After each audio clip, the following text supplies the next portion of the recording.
Perdamaian antara Ukraina dan Rusia masih belum jelas. Presiden Amerika Serikat Donald Trump justru berharap tak ada kemajuan dalam perundingan kedua negara hingga dirinya bertemu langsung dengan Presiden Rusia Vladimir Putin. Saya tidak meyakini apapun akan terjadi, suka atau tidak, sampai dia yang dimaksud Putin dan saya bertemu, ucap Donald Trump saat berbicara kepada wartawan di dalam pesawat kepresidenan Air Force One yang terbang dari Qatar ke Uni Emirat Arab, seperti dilansir Reuters pada hari Jumat 16 Mei 2025. Tetapi kita harus menyelesaikannya karena terlalu banyak orang yang tewas, tegas Donald Trump. Kali ini apa strategi Donald Trump? Apa pula strategi Putin, dan apakah Zelensky sedang terjepit? Lantas apakah Amerika pada kasus kali ini pun menang banyak? Untuk membahasnya kami terhubung dengan pengamat hubungan internasional Bung Budi Mulyana. Kita sapa terlebih dahulu. Assalamualaikum warahmatullahi wabarakatuh, Bung Budi. Waalaikumsalam warahmatullahi wabarakatuh, Mas. Menurut Anda, Bung Budi, apakah rencana Donald Trump untuk mengakhiri perang Rusia-Ukraina secara sepihak mencerminkan strategi jangka panjang Amerika dalam memperalat konflik sebagai alat tawar-menawar geopolitik? Dan menurut Anda, sejauh mana strategi ini beresiko merusak kredibilitas Amerika di mata sekutu Eropa yang merasa dihianati dan ditinggalkan menghadapi Rusia sendirian, Bung? Ya, tentu Amerika Serikat ya, sebagai negara adidaya, negara yang dia punya kepentingan untuk menanamkan pengaruhnya, hegemoninya secara internasional, itu harus tetap bisa menjaga stabilitas dunia untuk bisa tetap mempertahankan kepentingan-kepentingan Amerika, termasuk juga dalam case di konflik antara Rusia dan Ukraina gitu.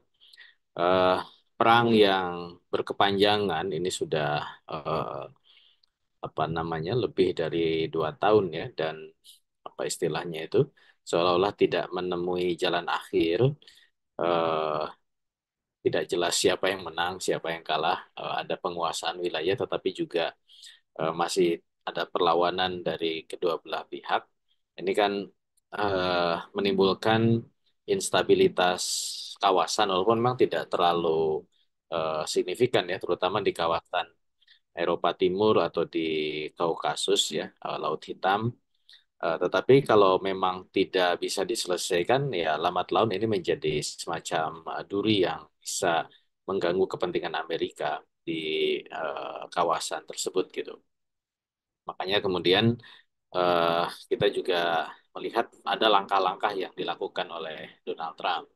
Misalkan Zelensky kan juga eh, pernah menemui langsung ya Donald Trump di Amerika Serikat, walaupun di situ juga menjadi blunder ya ketika memang seorang Zelensky yang di aktor sikukuh dengan apa gaya dia yang dianggap kemudian eh, tidak sesuai dengan etika diplomatik internasional, ini juga menjadi catatan yang Amerika itu tidak terlalu simpatik gitu ya.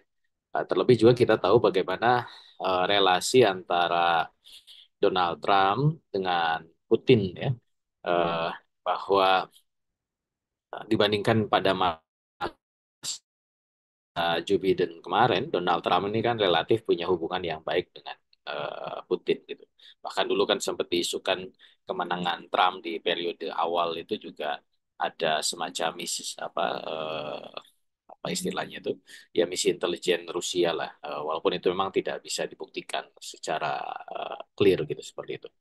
Makanya memang di sini saya melihat bahwa upaya Trump untuk bisa eh, mendamaikan antara Rusia dan Ukraina ini kembali bahwa memang penting Amerika menjaga kepentingannya di kawasan, terutama dalam konteks akses energi ya. Dan dia tidak ingin juga konflik berkepanjangan ini menimbulkan situasi-situasi politik yang mengganggu kepentingan Amerika Serikat di sana. Itu Mas Ami.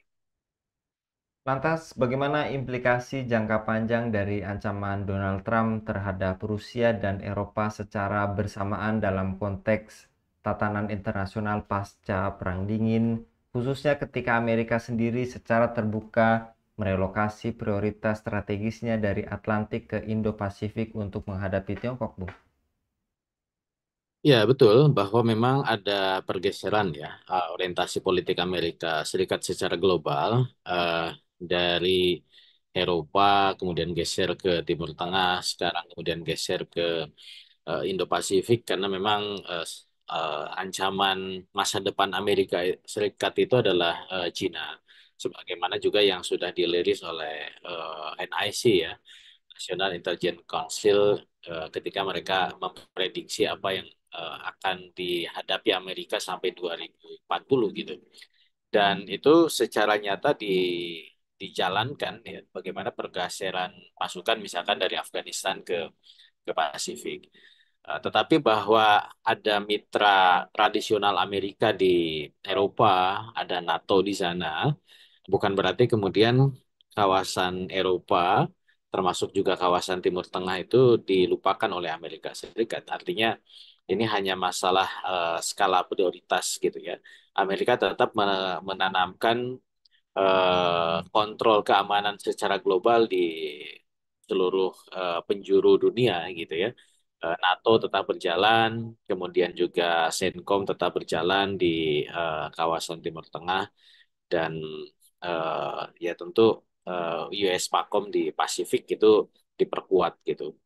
Artinya bahwa Amerika harus memastikan posisi dia sebagai negara hegemon ya, dengan politik unilateralnya itu tetap bisa dia pertahankan walaupun memang resikonya adalah ini akan menguras ya sumber daya Amerika karena dia harus betul-betul mempertahankan hegemoninya gitu ya. Makanya kemudian penting Amerika itu punya sekutu-sekutu kuat yang setidaknya bisa dia percaya agar kemudian tidak terlalu menggerus ya sumber daya negara dia gitu. Nah, disinilah tadi saya sampaikan bahwa memang adanya konflik yang berkepanjangan padahal pihak-pihak yang berkonflik itu adalah sesama sekutu atau setidaknya dekat dengan Amerika itu ini kondisi yang tidak menguntungkan. Makanya kemudian tadi upaya untuk mendamaikan, apalagi ada situasi-situasi yang bisa diperankan oleh seorang Donald Trump, kedekatan dia dengan Putin, kemudian juga relasi dia dengan Zelensky, ini ya harapan dia mungkin ya bisa menyelesaikan konflik di sana dengan ya setidaknya win-win solution ya. Rusia dia tetap tidak merasa terancam dengan perluasan NATO ke arah timur. Kemudian juga Ukraina bisa menahan diri untuk secara provokatif gitu ya bergabung dengan NATO dan seterusnya sehingga bisa diharapkan situasi keseimbangan baru bisa tercapai di konflik tersebut. Itu Mas Anggi. Terkait NATO, Bung Budi, seberapa besar kemungkinan bahwa pendekatan konfrontatif Donald Trump termasuk pemaksaan kontribusi NATO sebesar 5% PDB akan mempercepat fragmentasi internal NATO, memicu desakan kemandirian strategis Eropa, dan memperlemah struktur dominasi transatlantik yang telah menopang hegemoninya selama puluhan tahun, Bung? Iya, tadi ya yang saya sampaikan bahwa effort yang Amerika keluarkan ya untuk menjaga stabilitas global melalui NATO misalkan untuk di kawasan Eropa atau transatlantik ini eh, telah menggerus kekayaan Amerika Serikat gitu ya. Makanya kemudian Amerika mendorong bahwa negara-negara anggota NATO itu meningkatkan kontribusinya dalam NATO termasuk juga peran aktifnya dalam menjadi perpanjangan kepentingan Amerika secara global, termasuk juga dalam konteks tadi kasus di Ukraina dan di, dengan Rusia gitu ya. Eh, itu adalah alasan yang logis yang dikeluarkan oleh seorang Trump, seorang presiden yang punya latar belakang bisnis ya. Dia menghitung eh, secara kalkulasi bisnis bagaimana kemudian Amerika itu harus mendorong sekutu-sekutunya untuk bisa berkorban lebih gitu ya. Sehingga mereka bisa menghemat pengeluaran eh, negaranya seperti itu gitu. Makanya cuman kan masalahnya seberapa mau ya negara-negara anggota NATO itu kemudian juga bisa bisa mengikuti apa yang diinginkan oleh Amerika Serikat.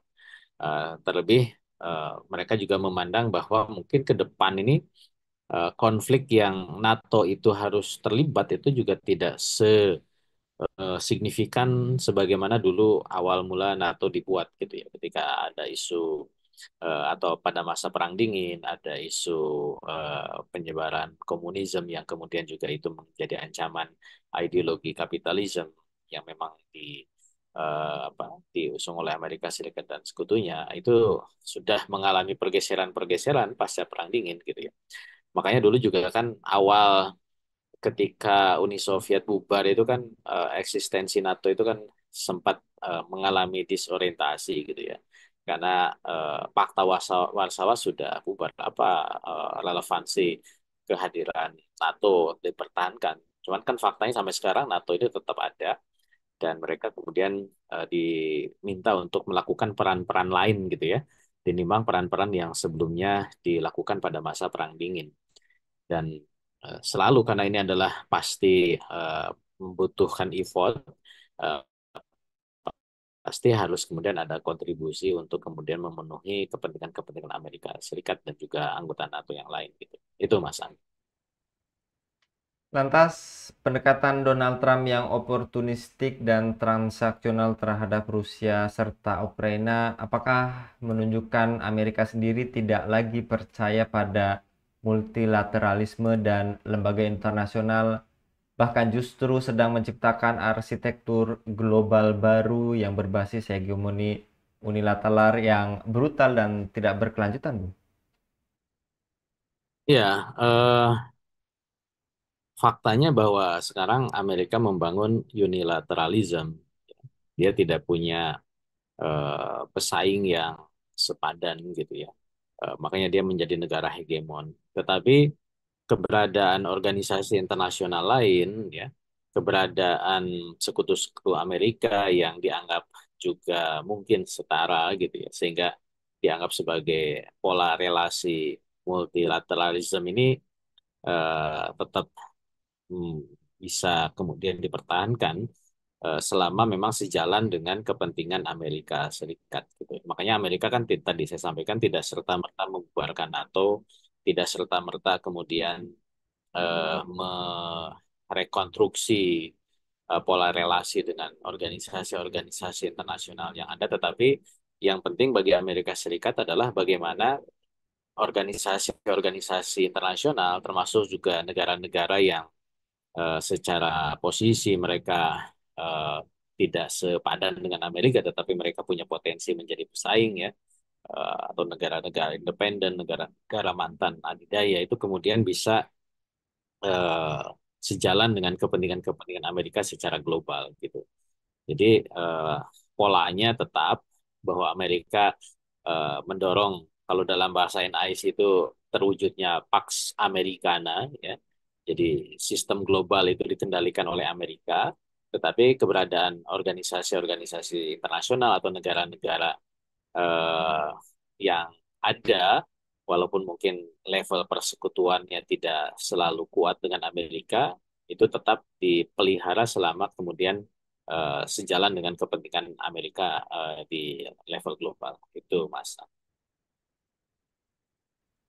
Jazakallah Bung Budi untuk paparnya pada kabar petang kali ini. Lagi-lagi nih membuka cakrawala kita betapa bengisnya negara hegemoni seperti Amerika yang sesuai judul kita main karambol di atas mayat-mayat. Jazakallah sekali lagi Bung Budi untuk paparnya pada kabar petang kali ini. Demikian pemirsa Elava News, dukung dengan subscribe, share, dan like. Semoga menjadi kebaikan bagi kita semua di dunia dan di akhirat. Saya Anggi Suara undur diri. Assalamualaikum warahmatullahi wabarakatuh.